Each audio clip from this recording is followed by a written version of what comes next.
You obviously heard the way that the crowd erupted when he came in. I mean, did that give you guys that extra energy?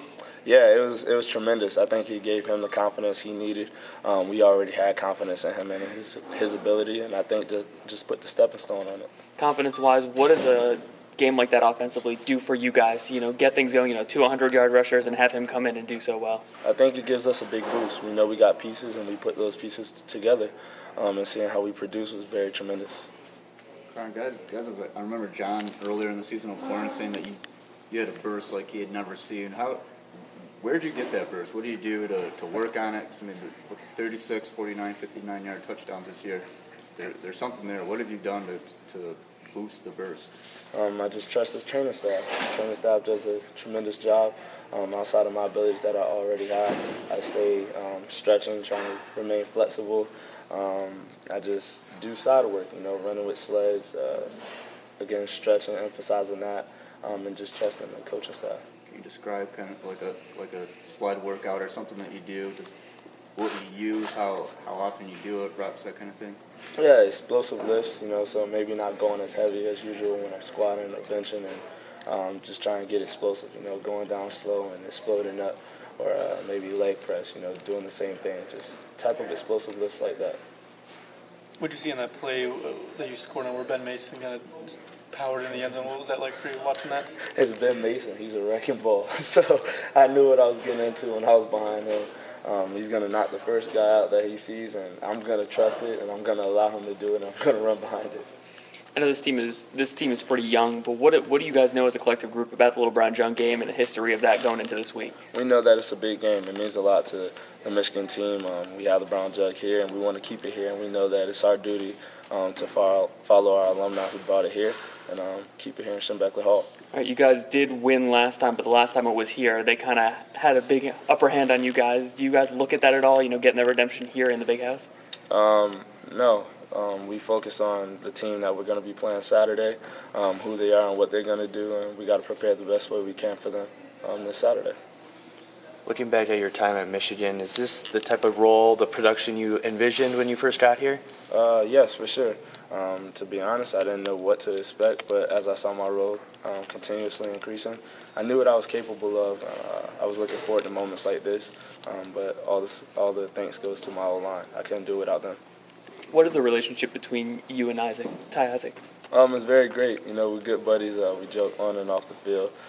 We push each other. He's been here just as long as I've been here. So we're familiar with the process, and we just keep each other level-headed and continue to compete.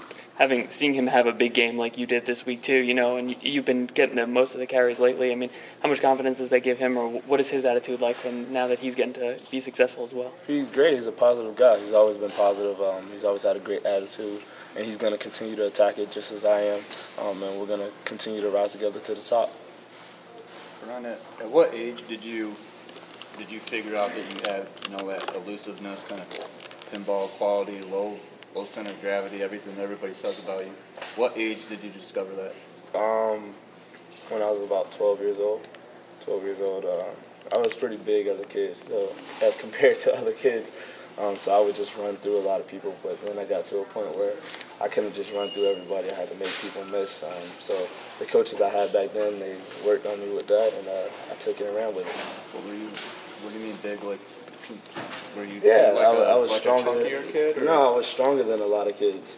I'm naturally strong, so a lot of kids I could just run over and run through, and it got to a point where I just couldn't do it. So at some particular point you figured, okay, now I have to kind of add a little bit more to my game. Yeah, for sure. There comes a point where you got to grow. You got to learn how to perfect your craft, and I knew that there was going to come a point in time where some guys I'm going to have to make miss, and some guys I have to run through. I love to run through people, but if you want to be successful, you got to get to the end zone, and sometimes that just means making people miss. I feel like you have a little bit of kind of best of both worlds then. Yeah, I feel like I do have the best of both worlds, and that's a great thing to have. Kareem has been getting games more. I mean, what have you seen from him in practice that he's earned this now? The kid's hungry. He competes, and I love Kareem, and I love what he's doing. He runs hard. You've seen it Saturday. He has some really explosive runs and some big runs, and I'm proud of him, and I want him to keep going. Against Saturday, you reached 1,000 yards in your career. Have you had a chance to reflect on that at all, that accomplishment? No, not really. I really didn't know about it until after the game. I'm thankful for it, but I want to keep building. I got bigger goals and bigger dreams, and I want to keep rolling and just finish this season strong with my team. How would you describe yourself, your running style? Do you think you run mean? Yeah, I know I run mean. I'm angry when I play because I'm running more than just myself. There's other people that, look up to me and that I got to carry a legacy for. So it's more than just me when I play this game. How do you channel going from this Karan, cool, personable Karan, to get mean on the football field? The switch, how quickly can you do that? It was a quick switch. I was raised that way. I've always played that way. It's just how I grew up playing football. When you're playing football, it's strictly business. That's how it is in Florida. Florida is a way out, and I just take that each and every time I take the field. So you felt that way in high school as well? Oh, yeah. In high school, I felt the same way. I ran angry because I know I have a purpose. And, the game doesn't last forever, so if I'm going to go out on a play, I want to make it worth it. You said you playing for certain people. You have trying to continue legacies and such. Who are you playing for? Everybody in my community, my family, kids that I grew up with who didn't continue their career playing football, and younger kids who maybe want to be me or be someone like me one day. Do you get feedback, after that game or last couple of weeks? Yeah, a lot of people from my city always text me and send me encouraging words, and it's fulfilling. That lets me know that I'm making them happy, and that's important to me. Who would you say your top role model is, either in football or life? My mom. My mom's everything to me.